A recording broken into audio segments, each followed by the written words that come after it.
Good evening, everybody. Welcome to another brilliant episode of Talk the Ting. What is the word, Rajiv? Boy, heat, chalet. The summer we pray for has arrived. So I don't complain, bro. Well, I complain, when it comes to work. No, when it comes to work, I complain. They've got emergency business there. I'm a fan of them thing. But still, it is what it is. You sign up for it, we sign up for it, we have to deal with it. But if you ask me, I prefer give me 100 degrees over 0 degrees. Papa? I'll take it because I don't know. I don't think people that look like conflicted. People that look like me not made for them 0 degree weather. It's crazy, man.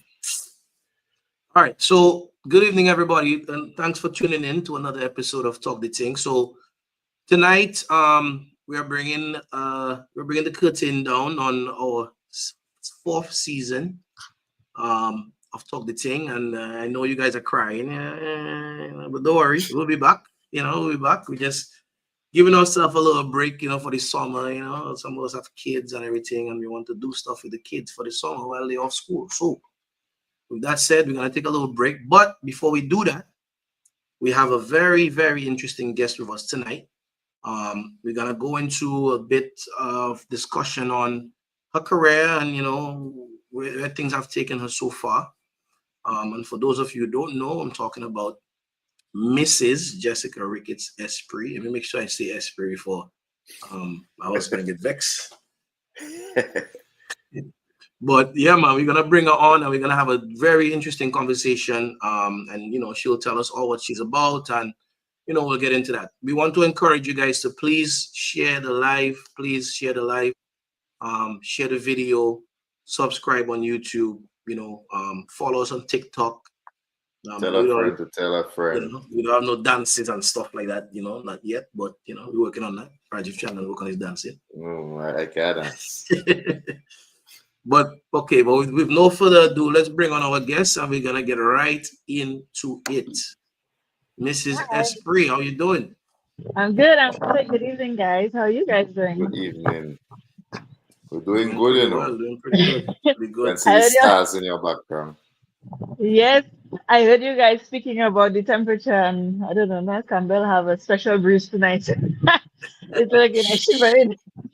We could do that breeze because Campbell breeze, you trust me. What? Yeah, man. So thanks for joining us. And we're gonna have a conversation. We want it to be nice and easy, not gonna stress you out too much. I don't want to come down nigga for nobody to hit me cool wash, So we're just gonna take it easy. All right. So with that said, Jessica, give us a little bit of background on you. Who are you? Where you from? Where you grew up? That kind of thing. All right. Well, in terms of growing up, so I'm Jessica Ricketts-Esprit. My parents, Dr. Hazel Shillingford Ricketts, and the late Dr. Ranford Paul Ricketts. Growing up in Dominica, we moved around a few times. So I have a little bit of everywhere: Newtown, Goodwill, Mount Daniel, now Campbell. So, experiencing the different sides of living in Dominica. And graduate of the Convent High School. And I did 1 year at the State College before I was shipped off to Canada to complete. Sound like a box of banana here. Right. So I did grade 12 over there, which is the equivalent of the associate's degree at State College. And so then from there, I got my bachelor's degree in sciences at Barry University. And then now we're here. I mean, there's a lot Okay, in okay. between, but that's the general gist. You say shipped off. Was it was against your will or what? No, but in those times, that's how they used to phrase it when the children are going off, whether to boarding school or college or university, ship them off. All right, So, all right. Yeah. but I You didn't mind mentioned. going. I mean, it's always. I feel always good to to travel and kind of see some different places. Nothing wrong with that. And especially if you have the intention of maybe going back home, which right now, like our second episode of people going and going back home, I starting to Going get back home. jealous. I don't understand what's going on. I said need to That's Young the look up people the come third back. episode actually. Third episode third of episode. yeah. Domlek, talk to your boy, nice. Yeah, Exactly. Join the club, come back, man. But Jessica, you mentioned two names, right? Your mom and your dad, right? You mentioned, and I'm sure they had a very strong influence on you and your family or your brothers growing up. And there are two names that are well known in Dominica in terms of the healthcare Dominican. industry. Yeah. So how did that work, or their background kind of shape your perspective on service and community early on? Well, okay, so both my parents actually came from humble beginnings, right? My dad was Jamaican, more or less, and my mom Dominican, and they both came. I mean, my mom told us stories of having to study her books under the street lights in St. Joseph, and these stories of my dad having to, sell mangoes during the summer to be able to buy his books for the next term coming up. So they came from very humble beginnings, and they worked hard, got scholarships, and so to be able to. They met at UE in Jamaica, and then my mom was wanted to the government, so they came back, and so that's how we all came to be. And that played a significant role in, I guess, their approach to healthcare and to just life in general. We were always raised to be respectful to everybody, no matter who they were, their background, or what their job was, and to always try to help. Even, for example, my mom in her eye clinic, right? Sometimes she would have patients who genuinely could not afford to pay her visit fee. However, maybe they were a farmer, and so she would accept produce in the value of her visit, as payment, because at the end of the day, it's almost like back in the day when you would barter and trade. Butter. So I grew up with that approach, and just respecting everybody and understanding that healthcare is all right, and yeah, doing our best to add to the community, to do good for others, and to work hard to provide for our family. And they stressed a lot on family life. Sundays were untouchable. Like, we would, if you could invite us to river, birthday party, pet, you could not go. The answer would be no, because Sunday was the one day that they were not at work. Okay, and that they could really focus on us, and we would have what you call family meetings. So we would have brunch or like a late lunch dinner, and we'd all sit around the table and speak. Kind of, they would get up to date with us and how our week was, what we're struggling with, what was our greatest joy for the week or whatever, and impart their wisdom on us during those Sunday table meetings, I guess, over food. So that was something that also is critical to me. I place a lot of emphasis on family and family life, and yeah. Given Interesting. that they were both doctors, was it like any pressure there to go that direction? I mean, in those family meetings, okay, who's the surgeon? Who's gonna be the.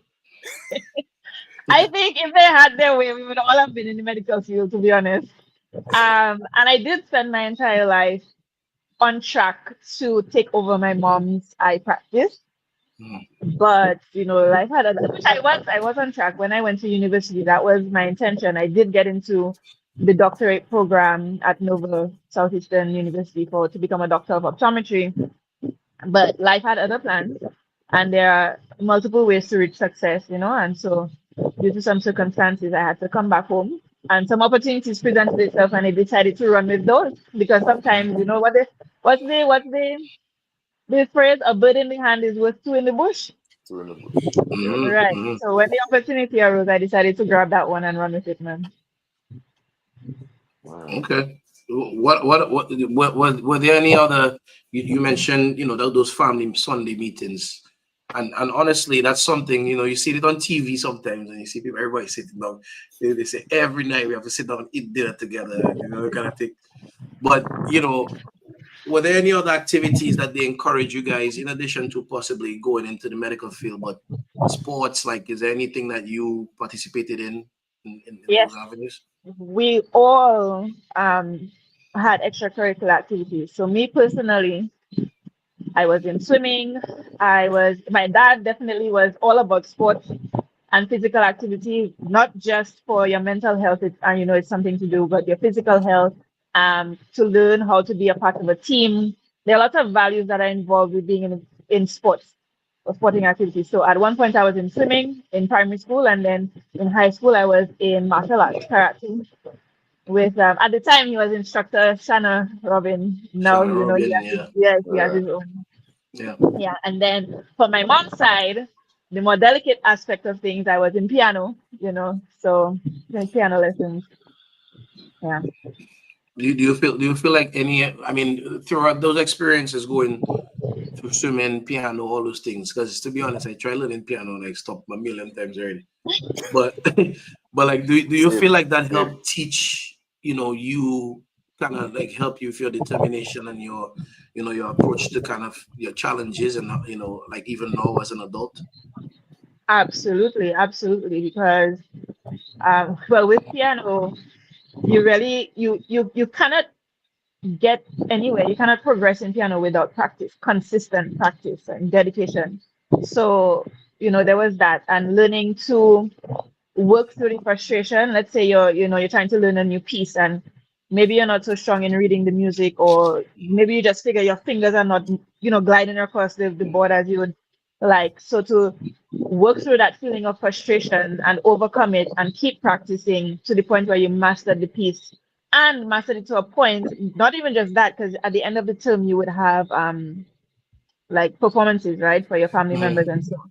So Mm-hmm. you then would have to have a bit of public presence in there, and mastering your nerves and your anxiety to focus on playing that piece properly. And then even in karate, um you had to overcome your fear. You had to trust yourself, really build that confidence, because when you're sparring, you have an opponent. No, so in piano it's just you most of the time, right? Mm-hmm. But in karate you have an opponent. You're sparring, where for grading or for the end of semester, and so you have to trust what you learn. You have to have that confidence, because if you're not confident and you kind of shrivel up, then your opponent can hit you and win, or sometimes even hurt you. So, and still you have to learn to control yourself, because I remember there was one time I was sparring with this other young girl, and I lacked confidence in a moment, and she hit me with my nose. My goodness.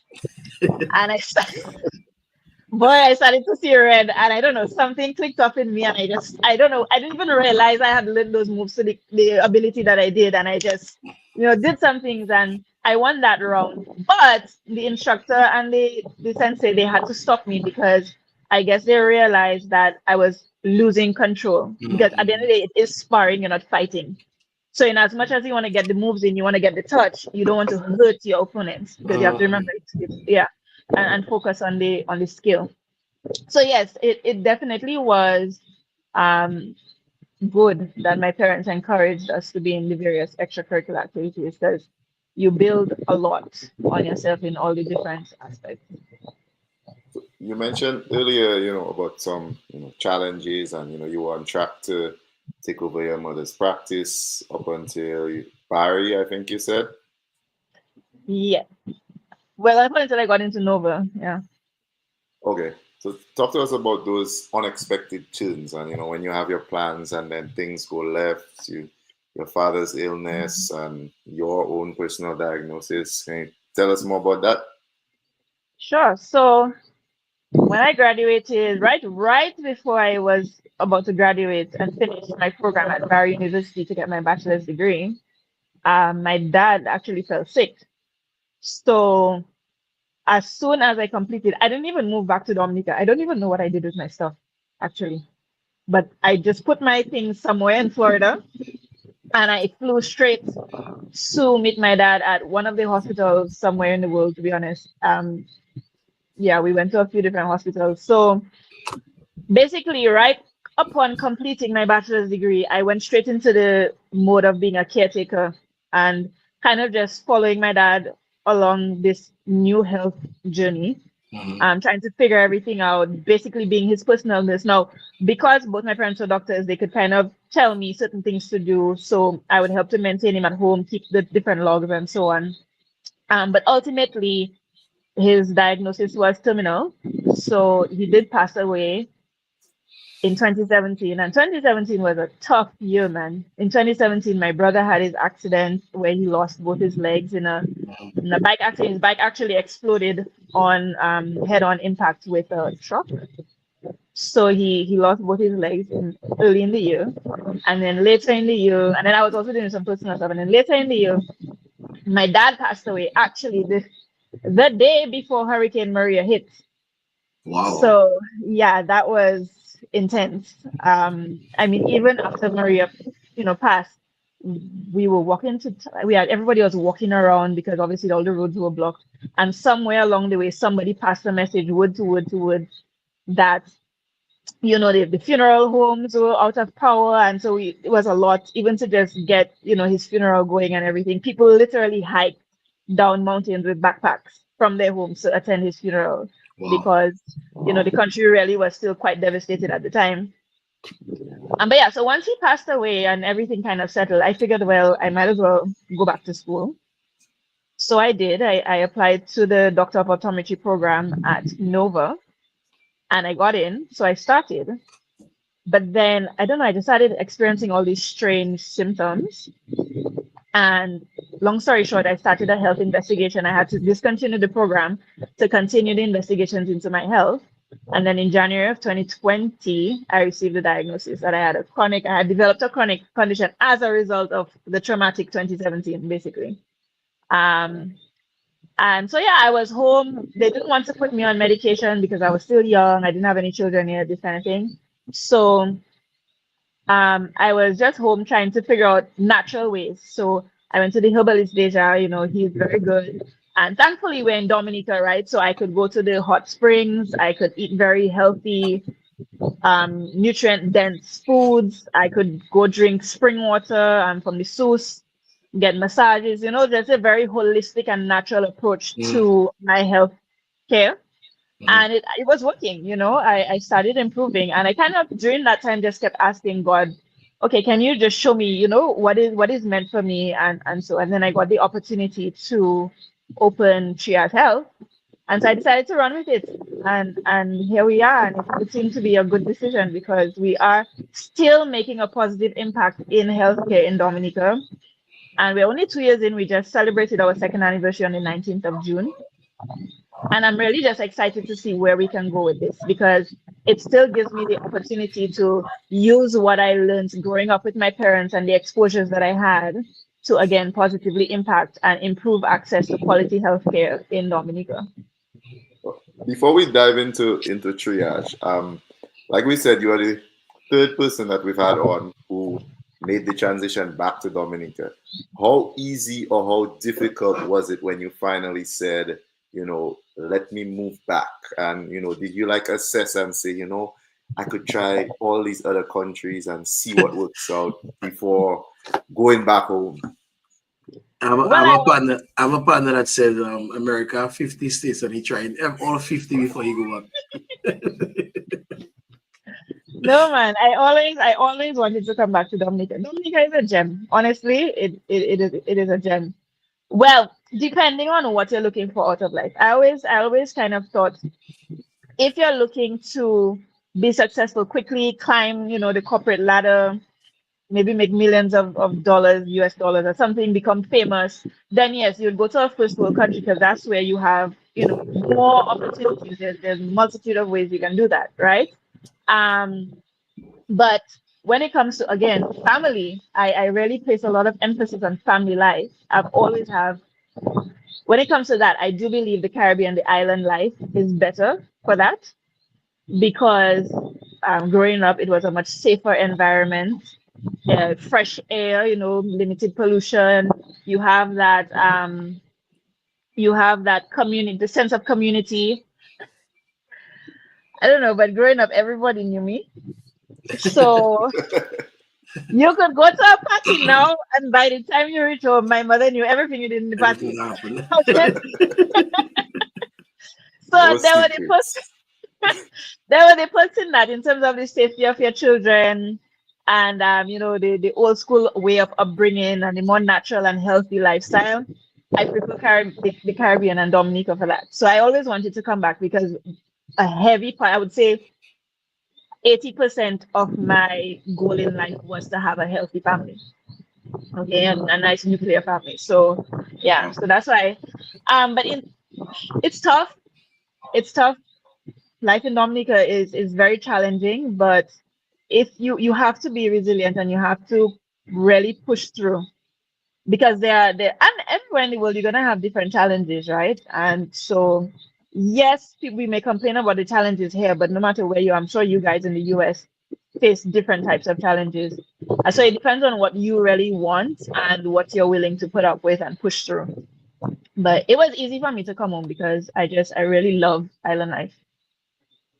Interesting, because that point you made about what you really want, right? I think that's where a lot of young people struggle, right? Because you think you want one thing, and especially, I can speak for myself, for people who never really traveled when you were younger, like you grow up and you want to go to these places, you want to see the states, you want to go England, you want to do all these things, but it's not till you maybe experience some of those things and you realize, boy, if you could make it work, living back home might not be a bad idea, Not be so So bad after all. yeah, man, it really resonates with me what you're saying in terms of what you wanted, right? Your family life. You realize, like, you wanted to raise your kids in Dominica, and that kind of community feeling, and much respect for that. And I know you mentioned it's a tough 2017. I remember when your brother had that accident, because one of my friends was in the area, and it's funny enough because I had met your brother a few months before that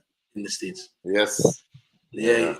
Well, actually, if you met him a few months before that, we were up there with my dad. Oh, okay, okay. Yeah, Wow.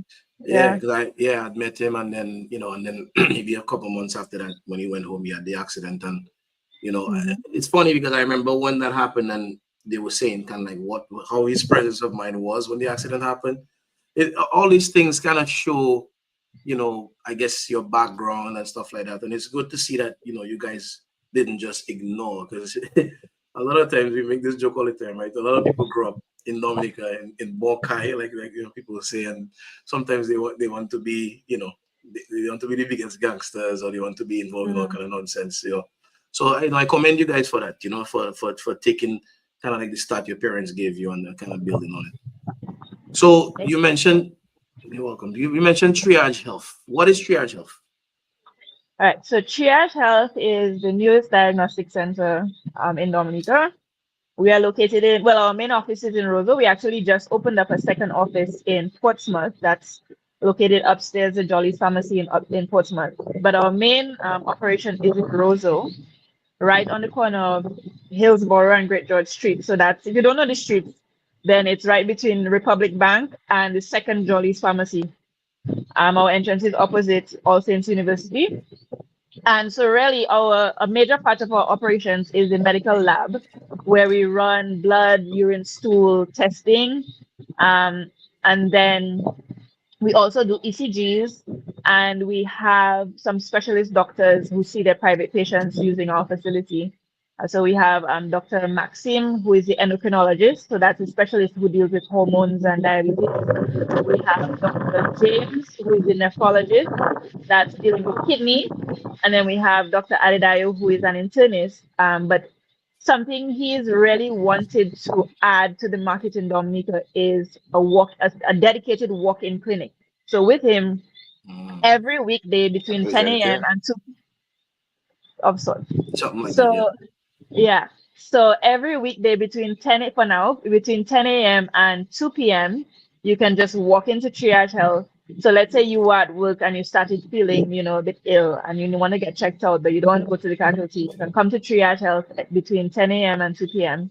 and just walk in to see him. Um, so So yeah, that's what we're doing for now.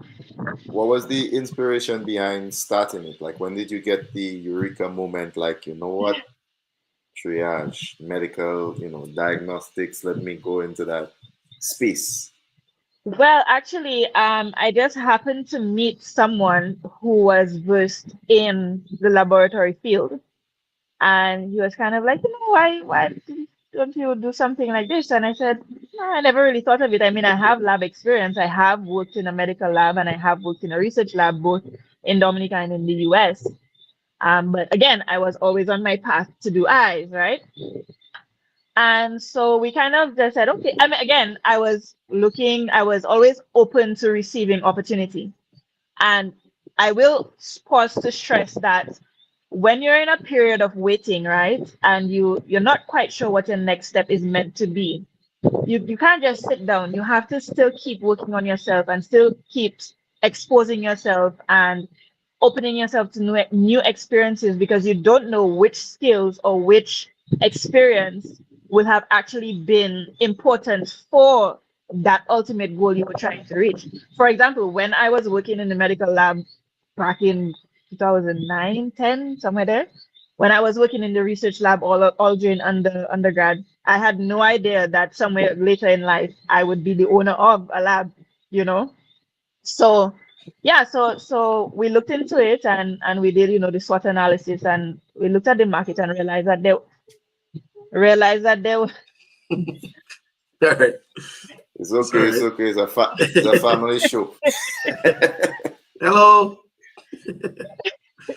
realized that there was space in the market for it. So yeah, we went ahead with it, because again, the goal is to my goal at least was to always add to the field of healthcare in Dominica. And Right. so this was just another way to do so.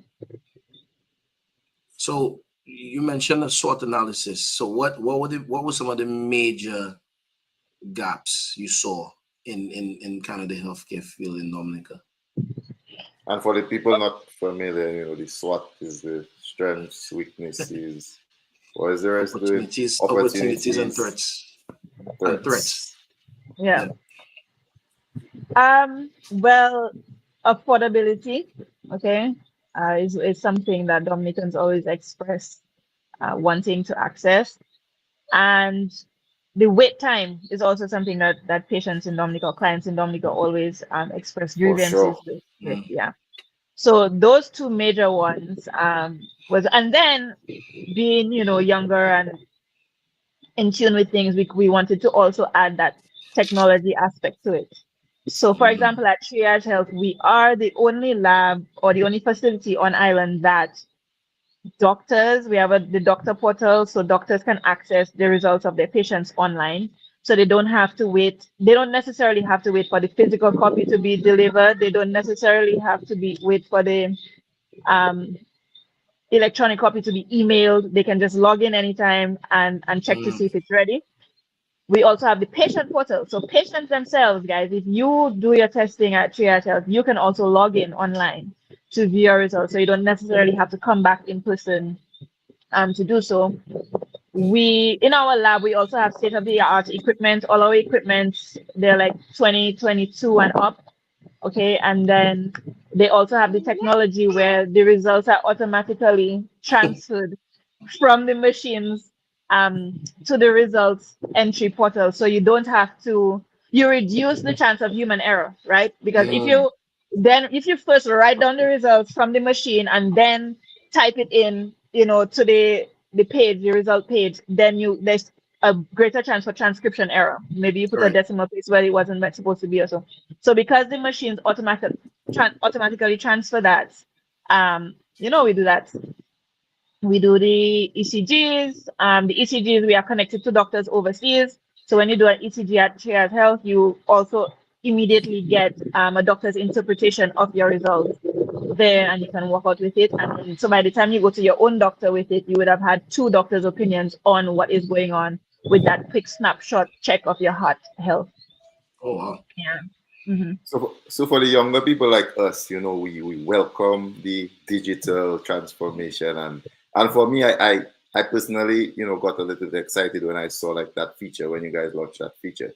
But maybe for the older, more reluctant people, how important would you say is digitizing that kind of thing in Dominica or even like in the Caribbean? And how do you see that really helping patients or trying to convince patients that this is actually something that they should be going Well, for? again, you're reducing the timing, right? Efficiency is key in anything you're doing. So if especially in the cases where you're dealing with an urgent or serious situation, your doctor, or you don't have to wait for your doctor to be in office. He can be on the go and log into his device, check your results. If he realizes, oh goodness, something, I see something, I Mm, really need to see this person urgently. It shortens the time that you move on to the next step in your medical investigation, and mhm, so should ultimately lead to better patient outcomes. Um, Also, I should mention that we are the only facility with patient-friendly results. So if you guys have ever done a blood test, you'll know that the results are displayed just some numbers on a page. They might be yeah. red, they might have some letters next to it. You don't really Yeah. understand what's going on. So at Triage, we have a version of the result that is displayed pictographically. So you'll see a bar and it goes from green to red, and a little black arrow shows you where you are. So instead of Mhm. you trying to understand, okay, the doctor tell me my result is 20, I don't know what that is. Yeah, It'll yeah. literally show you, okay, you kind of, you're in the red zone. So you need to listen to what doc is saying so you can get back in the green zone, or you borderline, or you good still. And Right. then building, and then it also gives brief descriptions of what each test is. So you can have a better understanding of what you're investigating, because at the end of the day, it is your body, right? So you want to have some knowledge and understanding of what the doctor is discussing with you. Building on that, we are the only facility that has trend reports. So if you have a condition that you're tracking the same test over and over again, so let's say you are tracking your kidney function, or so some cancer patients, or they check their liver function regularly, I think every month or every 3 months or so. So it plots those results on a graph. So by the Right. time the doctor looks at it in a couple months, you can see, okay, two things. If it's a case, you can see patient compliance. So if the patient is on medication, or if they were asked to have some lifestyle changes, when you track those results, you can see, is the patient listening and following the doctor's instructions.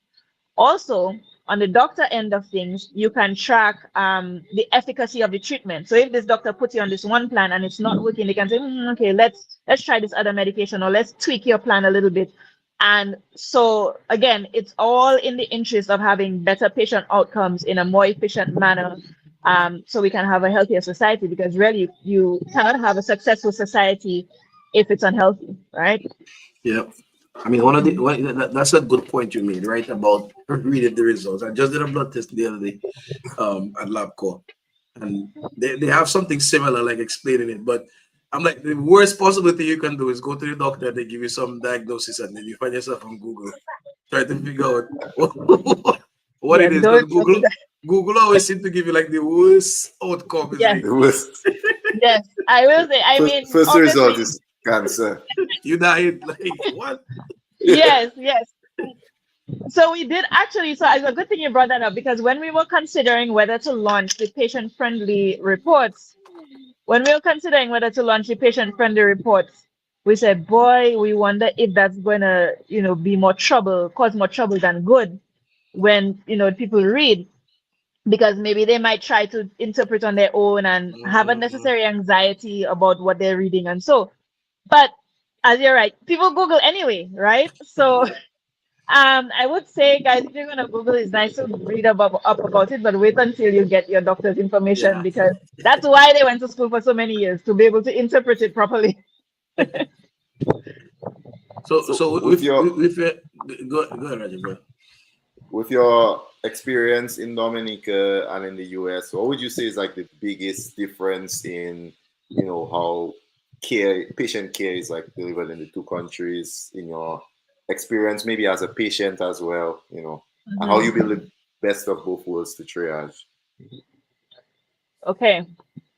So in the US, I would say, well, I didn't experience too much as a patient in the US. It was just for a short time, but I would say for the most times you will get some good places, but most times because the population is so large, you tend to feel like just a number, even just like in undergrad. If you go to a larger university, you feel like you're just a number, whereas if you go to a smaller university, you have that more one-on-one relationship. Also, because there's so many people and because it is generally an environment of profits or the bottom line, I guess they try to maximize the number of patients they can see. And so there are some places where they even have a 10 or 15-minute slot, and you have to try to figure out to fit all of your concerns in that time slot. And once it's up, they're on to the next patient.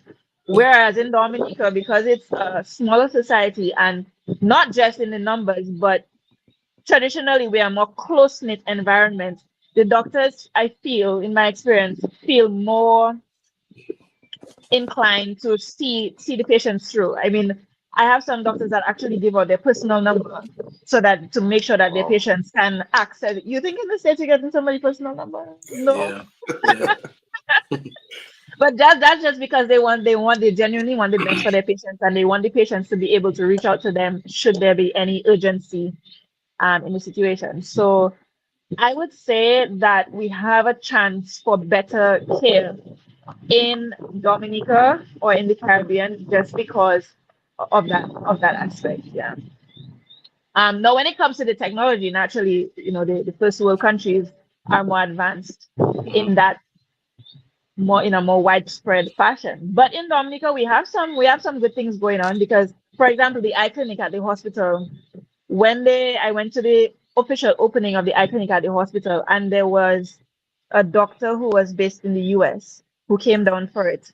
And he said that the level of equipment we have at the eye clinic in the hospital in the US, you will not see it until you get to a population of 250,000, 250,000. We have about 60,000 people in Dominica, and we have that level of equipment, So we're still doing pretty okay. Yeah, in some regard. Have you heard about the book Infinite Wisdom? Infinite Vision actually. It's about Aravind. He was a doctor in India that was doing like eye surgeries and stuff for like thousands of people when like Americans would cost in America it was costing thousands and thousands of dollars to do those surgeries. It's just interesting because the whole dynamic of it's funny because we've had a few people on now who've kind of spoken about that in like this month, right? Pursuing something that you as an entrepreneur, yes, you're interested in it, but also it's tied to like a passion, right? Or like something where you're kind of giving back or you're improving something that is currently lacking, right? So that's a recurring theme for, people who are watching, and even for myself, right? A lot of times we're tempted to chase money, right? And, you find yourself, if you chase money, you will never stop running, right? So yes. But you have to have purpose. You have to have purpose. I mean, if you look at the old school people or the generations before, the people who were successful, they did not become successful because they said, oh, I want to have X amount of money in the bank. They became successful because they were so passionate about their purpose that it naturally grew to the point where their bank account reflected the level of their passion, right? So generally, I think we need to swing and remember that fact. It cannot be an empty pursuit of money. And then because if you listen to people who do that, they achieve the money, they get the money, and then what? They're still unhappy, they're still unfulfilled. So you have to really do some introspection and spend some time with yourself. Drown out the noise. Don't talk to your family about it. Don't talk to your friends about it.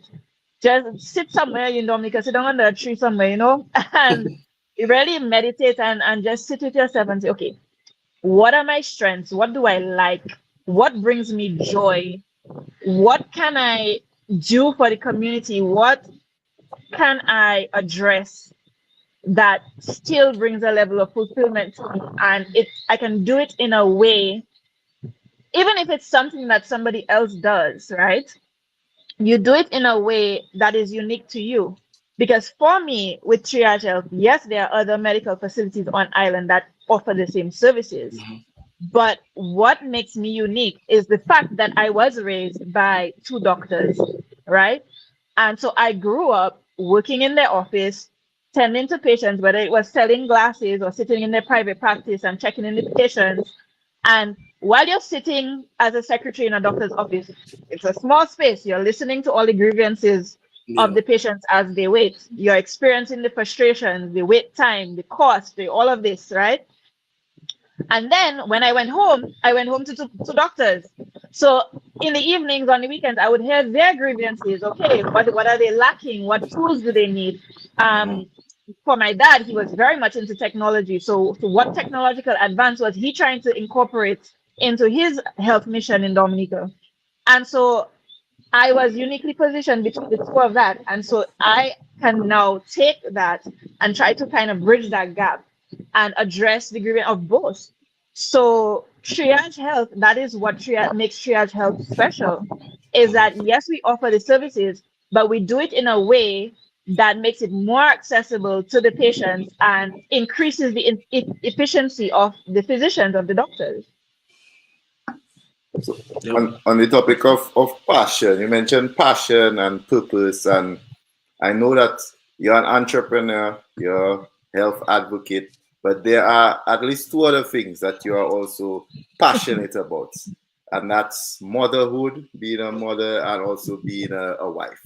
So tell us how you juggle, those roles, especially, as a woman in business, you know, two kids, married, how you juggle all those roles and make sure you're giving enough to each passion. Yes. It's tough. It is tough. I mean, my second was born in Carnival weekend in February. And literally I was in the office. I wasn't seeing patients, but I was in the office in the back with him at 2 weeks old. I mean, naturally my doctors were in my ears saying, "Girl, you cannot expose the baby." And I said, yes, but I also have a business that I cannot afford to fail because this is what is, adding to our Yeah. bread and That's butter. what give them the bread. So yeah, so it's very challenging. You just have to sacrifice different things at different times. So right now I'm in a stage where thankfully my parents afforded me to be able to travel a lot growing up, party a lot, experience things. I was jumping off cliffs and doing ATV and horseback and carnival and on flyer there and modeling, and so I did a lot, right? I was a social butterfly. I was in on every fete, every DJ knew me at one point, even with my husband Imanu. When we were dating, every DJ knew us. We were in every party. So we've done that. And right now that we have the family, now it's time to focus on the family, especially as the children are little, because now is Yep. the critical point in their development, in developing their personality and how they see the world. So I don't have much of a social life right now. And it's really just work and home, work and then finding joy in seeing my children grow, spending time with my husband, and the two of us kind of just approaching life as a unit. We have similar goals. I mean, from the time we were dating, we asked each other what were our goals, our end long-term goals, and they aligned. So because of that, it's a lot easier for us to kind of just be on this mission together, Um, yeah, Okay. but it's tough. I see your little girl was just coming and do her feature, Yeah. but we Mother's Day was last month, right? And we spoke a lot. We had an episode on kind of motherhood and I guess the difference in motherhood from I guess quote unquote the older generation to now.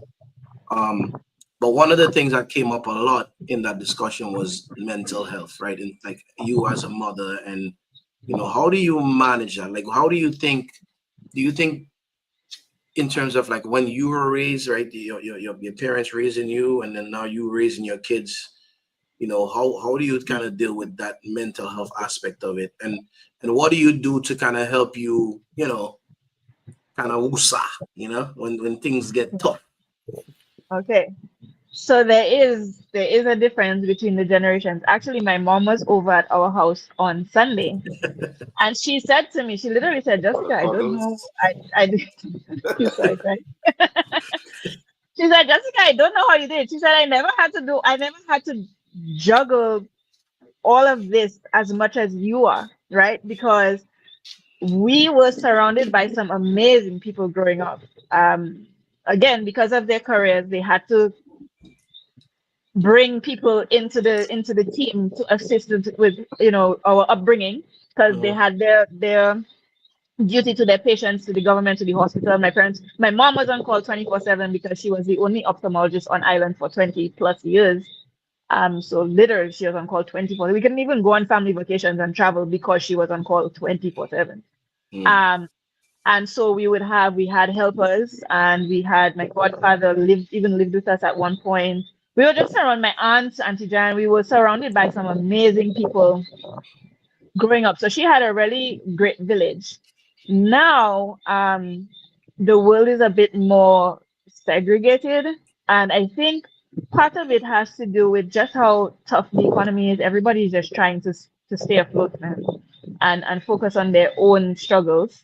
Um, and so yeah, it's tough. It's at the point where I have to just carry my children along with me, or bring home work home. And I mean, yeah.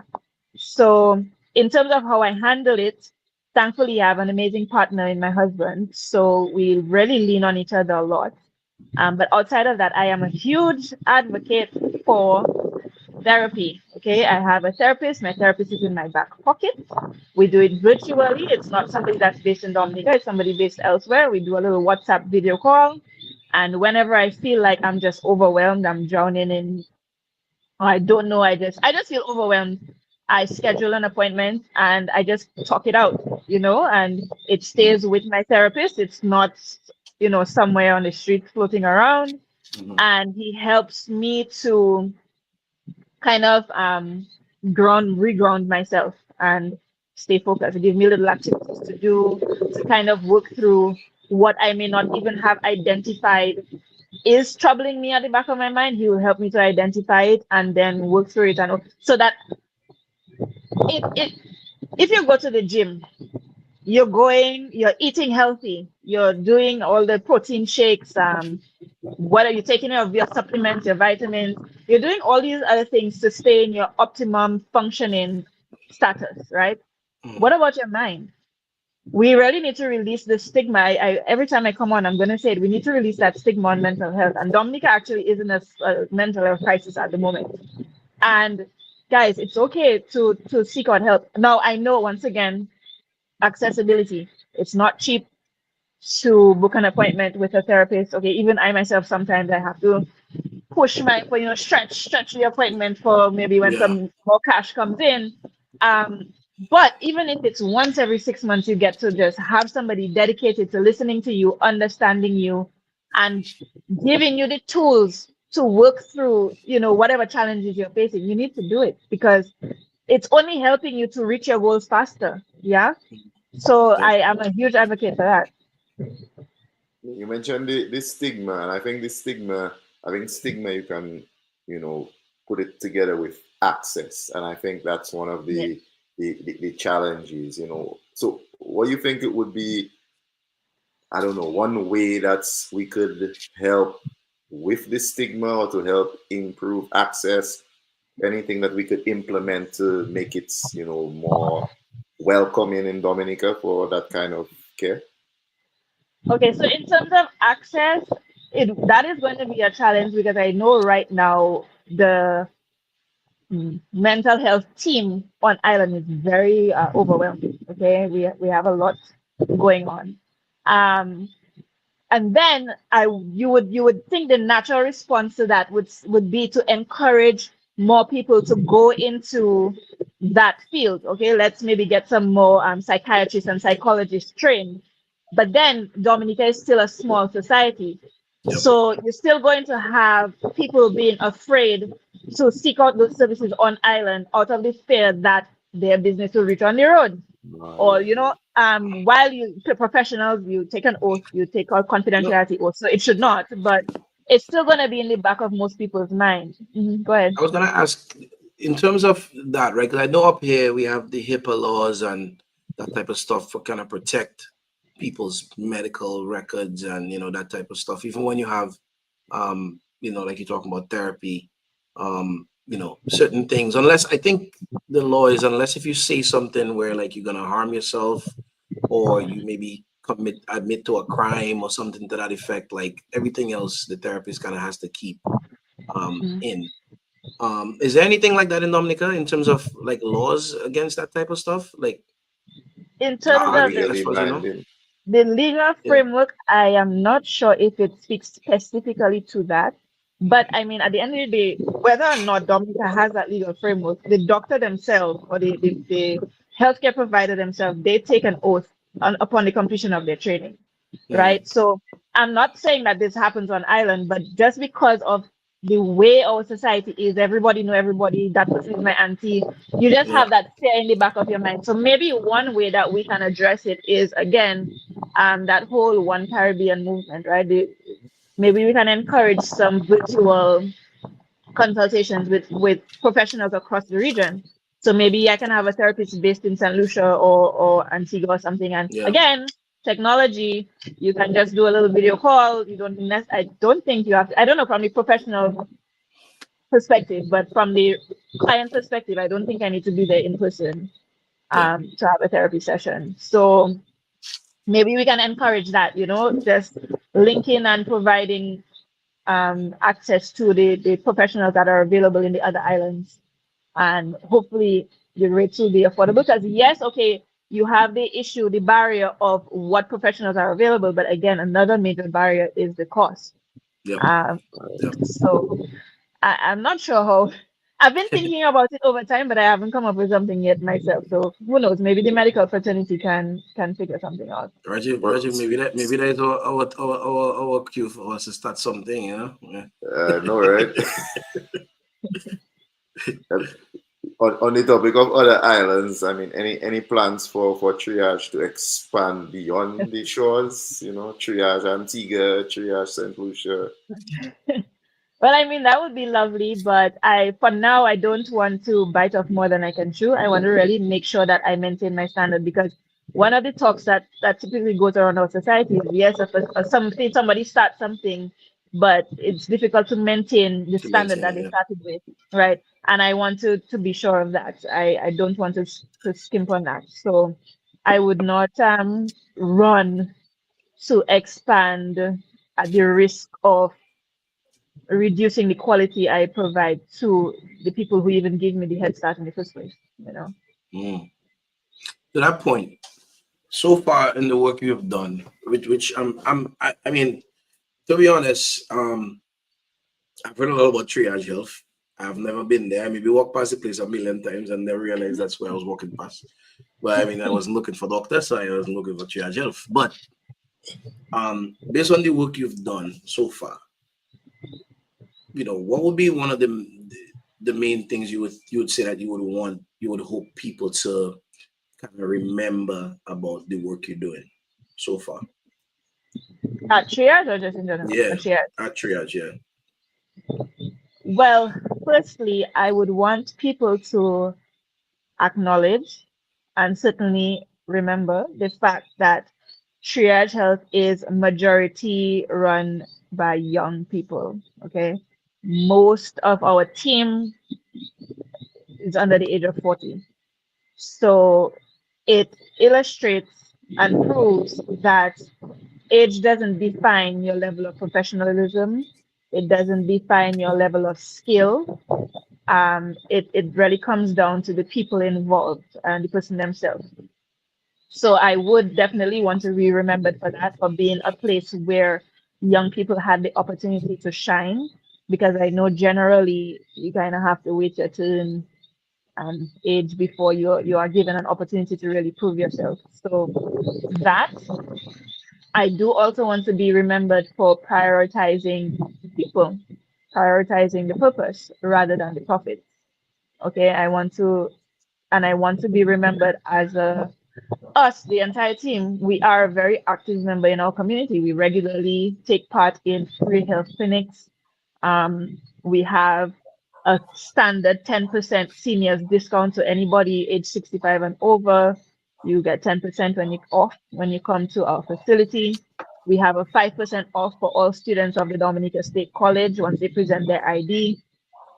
And we pioneered a paid program, PAID, with prioritizing access initiative discount, where it's like a point system.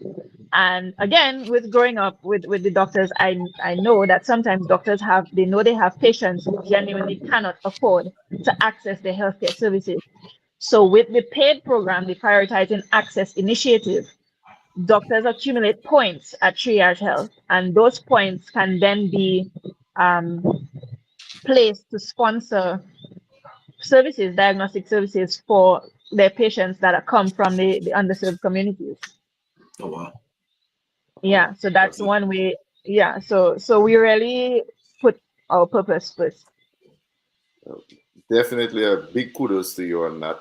That's a very, very good, initiative, and it shows some, the older people like to say, we don't care, and or there are a lot of negative about younger people, but it's good to see that the story continues. Third episode in a row, and we have young people with businesses giving back to the community.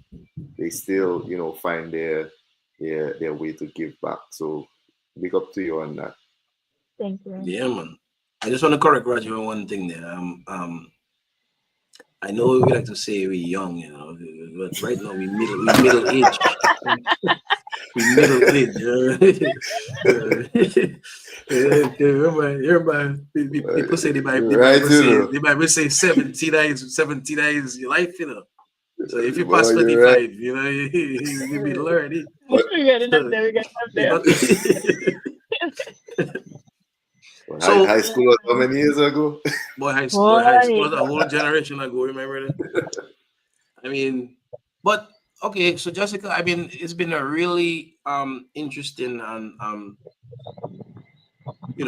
kind of a conversation that I feel is needed, right? In terms of you talk a lot about purpose. I mean, for me personally, it resonates a lot with me personally.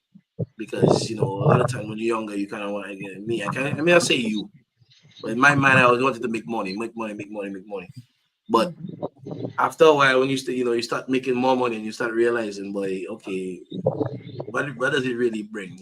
After a while, yeah, it's like okay, no matter how much you make, it's like it's never enough, right? And I don't want people to think I'm rich and I saying that. I'm just saying, in general. So, I really respect your hustle. I really respect your framework in terms of what you're doing. And I think it's something that a lot of people have kind of told me. Even when we put out the flyer, a lot of people message me and say, boy, Triage is really good and stuff like that. So I want to encourage you guys to keep the good work going. The times can be tough, sometimes when you're pushing through and you maybe have late nights and stuff, and you're saying, "Boy, but it's worth it, because it's saving one person life, is worth it, right? Exactly. Especially the efficient stuff that you mentioned earlier. But one other question we have for you. Mm-hmm. So when you're not working hard on triage, and I don't know, maybe I want to take them kids and go, somewhere. What do you do? Like, what do you do for fun? I know you said you party and you jump off cliff and you do all kind of thing. What that thing they do in them wingsuit and all kind of thing, skydiving. Skydiving, yeah, I did skydiving. Yeah. You're braver than me. But what do you do for fun? Like, no. What's your me time? Yeah. Right now? Is it watching what? Maybe watching Pop the Balloon? I don't know. With a toddler and a newborn and a puppy and a business. There's no me time. There's not much me time. But I would say maybe getting some pampering, some a massage, or I don't know, maybe just having time to just not have to answer to Not, anybody or be not do anything. responsible for anything. Yeah. Just sit. Actually, sometimes I just go lay in the grass and just kind of to listen to the birds, sit down under a tree, eat a mango, things like that. Yeah. For now, again, as I said, I've done all these exciting things already. So, and my day-to-day life is so intense, as I said, between being in an essential service and then being in a critical moment with the children.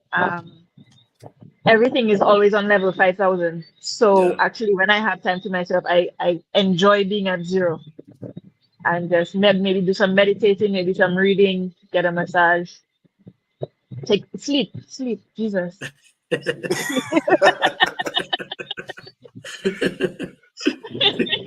Hey, Yeah. that reminds me of my mother. When I was younger, my mother, like, she put you somewhere. She maybe send me my grandmother. When you come back, she saying, "Ah, boy, I was by myself for an hour. I was so peaceful, Yeah, Yeah. man. But yeah, man. But before we go, Jessica, I mean, is there anything you want to leave with the viewers? I mean, we've had a few people on, and let me just go through a couple of the comments. I kind of pop up a couple of them, but one of them I want to highlight. Sherms is saying Jessica is very professional and reliable. As a CEO, she would come collect samples herself to ensure we receive results on time. That Thank you, that God. ties into your professionalism. We had one question. I'm gonna ask you to make the answer short, but somebody mentioned, as you mentioned, this metric, cost and wait time. Are you incorporating data and metric in addressing cost and wait time? I would like to. I don't have the time to specifically look at this from like I guess a research perspective. Mhm. But yes, all the data would be there. It would just be dedicating time to organizing it and trying to see. Yeah. Okay, okay. We had another comment here. Kudos to Triage, next level thinking for ambitious young Dominicans. Thank you, Doc. I love the openness and mental health support. We need to drop the stigma in Dominica. From our Absolutely. former guests. Yes, yes. Somebody says confidentiality is a big problem here. I mean, I don't know. I mean, me and Rajiv and them always talk about that, right? The country's small, everybody know everybody. Small. So they talk about 6 degrees of separation. Dominica maybe have half a degree. Right? Yeah. Literally, if I don't know you, Jessica, there's somebody that I know that you know, like That Yep. literally that's how yes, it is. So yes. it's kind of tough, I feel, to keep a lot of things, But again, like you say, the doctors with their oath should kind of respect that. Um, but yeah, before we go, just what are your final words for the people who are watching, and just again let people know where your business Where they is can and where they find could find you on triage. social media and all that stuff if you have that. All right. Yeah. So, firstly, thank you guys for having me on, and thank you for the listeners who have tuned in live. And if anybody watches it after the fact, thank you. Um, Triage Health, we are a diagnostic center, so we do a lot of laboratory services. That's the blood test, urine, stool test, ECG. We have doctor visits, walk-in clinic weekdays, 10 a.m. to 2 p.m. Triage Health in general is open weekdays, 7 a.m. to 5 p.m. Saturdays, 8 a.m. to 1 p.m. The Portsmouth location, that is upstairs Jollies, is open only weekdays for now, 7 a.m. to 11 a.m. The Rosa location is located between Republic Bank and that smaller Jolly's Pharmacy right on the way out of town. Our main entrance is the double doors. If you're on the side of Jolly's, you may see the shutters closed. That doesn't mean we're closed. The main entrance is on that side closer to Republic Bank opposite All Saints University. Opposite. Our phone number, our landline, 818-2273. Our cell phone, 616-2273. We are on Facebook, Instagram at just Triage Health. We have a website, www.triage.ltd. You can just Google Triage Dominica and it'll come up. Okay. All right. We want to thank you for coming on, man. I think it's been a real fun conversation. I hope the people watching enjoyed it, and share it with the people that couldn't tune in live. Some people have to work and thing, and I know. So even if you cannot. It's not me alone. You might have to scroll the All right, you know what? I just said that there. So let me put it. It's a family show, guys. So Yeah. Let me put the phone number. You said landline 818-2273. 2273 and And the cell. cell phone 616-2273. And I just want to say also thank you to my team, the team at Triage, everybody who trusted us on their health journey, all the medical professionals and facilities who have also trusted us with their clients and their patients. Thank you. The people we've had to do house calls. We've had some people who are in the hospital and for whatever reason they've needed to engage a private lab and they've given us a call. Thank you. And we just look forward really to continuing to give the best service. And thank you also for people who have given us feedback along the way. It has only helped us to improve and we will continue to improve and to give the best service in Omnica. Awesome. All Thank right. you very much for coming on. Yeah, we man. truly appreciate it. Yes, definitely. And when you open, the Triage Health in Antigua and Montserrat and all them places there, remember the small people, so it'll bring you back Keeping the again. energy. Yeah. Yes. Good energy. Thanks. Yeah, man. All right, everybody. Thanks for watching. I really appreciate it. Like I said, we're not gonna have another episode. We're basically gonna take a break for July, but we should be back in August, and we're gonna keep pushing out the good content. So again, in the meantime, you guys can go back and watch the whole season. Everything is on YouTube. Everything is on Facebook. So go back and check it out. A lot of good conversations we've had this season. All right, everybody. Thanks. Stay safe and have a good night. Good night. Bye.